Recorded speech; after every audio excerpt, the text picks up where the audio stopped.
The rain came down in relentless sheets, washing the streets in cold gray misery. Elena pulled her tattered coat tighter around her thin body, shielding the two babies clinging to her chest. Their tiny faces pressed into her neck, their soft whimpers swallowed by the storm. Each step felt like dragging chains, but she couldn't stop. Not tonight, not when she had nowhere to go. 6 months ago, her life had been different. She had a husband who promised her the world, a little home they decorated with secondhand furniture, and the simple joy of planning a future for their twins. But everything shattered the day a car accident stole her husband from her and left her drowning in hospital bills and debts. The landlord showed no sympathy when she fell behind on rent. Soon after, eviction followed. Now Elena was a widow, penniless, and with 2 infants to protect. By the time she reached the shelter, her arms ached from carrying the children and her lips were trembling from the cold. She pushed the heavy door open, dripping rainwater onto the cracked linoleum floor. A wave of warmth and the faint smell of stew hit her. She hoped desperately for kindness. But the room fell silent, and all eyes turned toward her. "She brought babies here," one woman muttered from a cot near the wall. "As if this place doesn't already have enough problems." Elena ignored the stares and shuffled toward the reception desk. "Please," she said hoarsely, her voice nearly breaking. "I need a place to stay. Just for tonight. My babies, they're so tired." The woman at the desk looked her up and down, unimpressed. "We're crowded. And babies. They cry all night, they disturb the others. This isn't ideal." "I'll take anything," Elena whispered desperately. "A corner on the floor will do." Behind her, laughter erupted. A tall, sharp-faced woman sneered. "Look at her, 2 brats in her arms, acting like she deserves pity. Probably looking for free food. Some people are just parasites." Another voice joined in. "Maybe she should have thought twice before having kids. 2 at once. What a joke." The cruel words sliced through Elena, but she kept her eyes down. Her pride was nothing compared to her children's safety. With a sigh, the receptionist waved her hand. "Fine. There's a mat in the far corner. Don't expect special treatment." "Thank you," Elena whispered, her voice trembling with both relief and humiliation. She carried the twins to the corner, gently laying them down and covering them with her thin blanket. Their innocent faces looked peaceful as they drifted into sleep. Elena sat beside them, exhausted and hungry. She hadn't eaten in nearly a day, giving the last crumbs of bread to the babies. The smell of stew from the kitchen made her stomach cramp, but she knew none of it would reach her. The mocking whispers hadn't stopped. "Pathetic," the tall woman said again, just loud enough for Elena to hear. "Using babies as props to get pity. Disgusting." Elena pressed her hands together and prayed silently. "Lord, give me strength. For them, not for me." The door creaked open again, cutting through the tension. This time, the atmosphere shifted. A tall man in a dark suit stepped inside, followed by 2 assistants. His polished shoes clicked against the floor, his presence commanding attention. Even in the shabby shelter, he radiated power. Gasps rose around the room. "That's Richard Hale," someone whispered. "The CEO of Hale Industries. What's he doing here?" Elena had heard the name before. Richard Hale was one of the richest men in the city, a tycoon who owned skyscrapers, factories, and entire chains of businesses. To her, he belonged to a world too far away to even dream about. The shelter director rushed forward, flustered. "Mr. Hale, we weren't expecting you tonight. If I'd known." "I like to see things for myself," Richard interrupted, his deep voice calm but firm. His eyes scanned the room, moving from cot to cot, pausing at the tired faces of women who had nowhere else to go. Then his gaze landed on Elena. He froze. Elena felt his eyes on her and instinctively hugged her babies closer. She rose halfway, stammering, I'm sorry, sir. We'll move if we're in the way." But Richard didn't move. His breath hitched, his chest tightening as if he'd seen a ghost. Slowly, he walked across the room toward her, ignoring the whispers of shocked women and the frantic murmurs of his assistants. When he reached her, he crouched down slightly, his eyes fixed on the twins. What are their names?" he asked, his voice rough with emotion. Elena hesitated. "This is Emma," she said softly, lifting her daughter. "And this is Elias." Richard's hands trembled at his sides. For a long moment, he just stared, as though memorizing their faces. The twins stirred but remained asleep, their tiny fists curled against the blanket. Then he straightened, turned toward the room, and in a voice that carried authority like thunder, he declared, "These children will inherit everything I own. The shelter erupted in gasps. The mocking women stared in open-mouthed shock. The receptionist nearly dropped her clipboard. Elena blinked, stunned. What, sir? I don't understand. Richard turned back to her, his eyes shining with something that looked like both pain and relief. You don't know me, but I knew your husband. Elena's heart stopped. You knew Michael. Richard nodded. He was more than an employee. He was like a son to me. His voice faltered, thick with memories. Years ago, when my own family fell apart, Michael was the one who stayed by my side. He believed in me when no one else did. He saved my company in its darkest hour. And when he married you, I told him I'd always look after his family.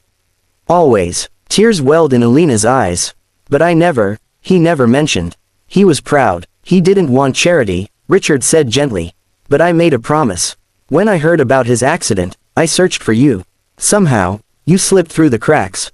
Until tonight, Elena's knees gave out, and she sank onto the mat. Her chest heaved with sobs she had tried so hard to hold back. She had prayed for a miracle, and now, here it was, so unbelievable it felt like a dream. Richard knelt beside her, his voice steady. You will never have to beg for shelter again. These children are my heirs now. I'll make sure they grow up with every opportunity, every comfort. And you, Elena, you'll have the life Michael wanted for you. The room remained in stunned silence. The women who had mocked her earlier looked away in shame. The receptionist shifted awkwardly, realizing the cruelty of her earlier words. Elena clutched her twins, her tears falling onto their blanket. Thank you, she whispered brokenly. For them, thank you. Richard placed a hand on her shoulder. Don't thank me, thank your husband. His loyalty and love live on in you and in them. This is what he would have wanted. That night, Elena left the shelter not as a beggar, but as the mother of 2 children destined to inherit an empire.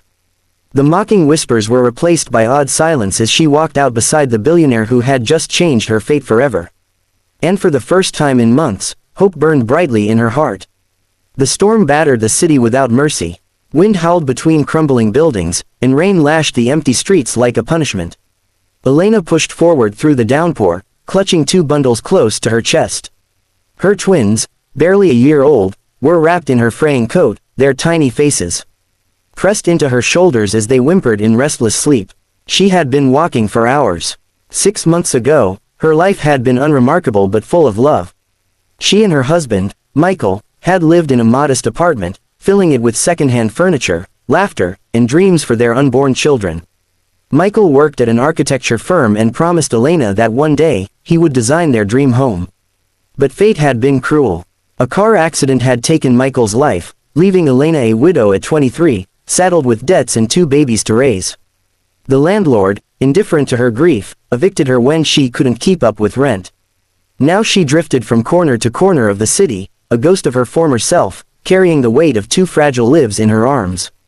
By the time she reached the women's shelter, her body shook with exhaustion. She pushed open the heavy door, stepping into the warmth. The chatter inside died instantly as dozens of eyes turned to her. She brought babies in here, a voice muttered. Elena kept her gaze low and approached the desk. Please, she whispered, her throat raw. I need a place to stay. Just one night. My babies, they're so tired. The woman at the reception desk arched an eyebrow. We're already crowded. And babies, they'll cry all night and disturb everyone. This isn't a daycare. I'll take anything, Elena pleaded. A corner of the floor is enough. Please. Behind her, a group of women snickered. 2 babies, what was she thinking? Can't feed herself, let alone them. She's just here to get pity. Watch, she'll beg for food next. Their laughter spread like wildfire. Elena's cheeks burned, but she said nothing. Pride meant little when her children needed shelter. The receptionist finally sighed. Fine, there's a mat in the far corner. Don't expect special treatment. Elena murmured a trembling, thank you, and carried her twins to the corner. She laid them down gently on the mat, covering them with her thin blanket. Their chests rose and fell peacefully, oblivious to the harshness of the world around them. Elena sat beside them, her empty stomach cramping painfully. She hadn't eaten since the day before, choosing to give her last crust of bread to her children. The smell of stew drifted from the kitchen, making her ache with hunger. Pathetic, one of the mocking women said loudly enough for Elena to hear. Using babies as props, disgusting. Tears pricked Elena's eyes, but she kept her head bowed and prayed silently. God, give me strength. If not for me, Then for them. The shelter door opened again. This time, the atmosphere shifted instantly. A tall man in a tailored suit stepped inside, accompanied by 2 assistants. His polished shoes clicked against the floor, and even in the rundown shelter, he carried an aura of authority. Whispers rippled through the room. That's Richard Hale, the CEO of Hale Industries. What's he doing here? Elena had heard the name before. He was one of the wealthiest men in the city, owner of skyscrapers and industries that shaped the skyline. To her, he belonged to a distant world of power and fortune, one she could never even imagine touching. The shelter director hurried forward, flustered. Mr. Hale, we weren't expecting you tonight. If I had known, I like to see things for myself, Richard said firmly, his deep voice calm but commanding. His gaze swept the room, resting briefly on the tired faces of women before landing on the far corner. On Elena, he froze. Elena felt his stare and instinctively hugged her twins closer. She half rose to her feet, stammering, I'm sorry, sir. We'll move if we're in the way. But Richard didn't move, his breath caught in his throat, his eyes fixed on the babies wrapped in the threadbare blanket. Slowly, he walked across the room toward her. The mocking women fell silent, confusion spreading across their faces. When he reached her, Richard crouched slightly, his gaze locked on the twins. What are their names? His voice cracked with emotion. Elena blinked, unsure how to respond. This is Emma, she said softly, lifting her daughter's tiny hand. And this is Elias. For a long moment, Richard said nothing. His hands trembled as he straightened, turning toward the entire shelter. His next words fell like thunder. These children, he declared, his voice ringing with finality, will inherit everything I own. Gasps erupted. The receptionist dropped her clipboard. The mocking women's eyes widened in shock. Elena's world tilted on its axis. She stared at him, stunned. What did you just say? Richard's eyes softened, glistening with a grief that mirrored her own. They are my family's future, he said quietly. And I made a promise long ago. A promise to their father.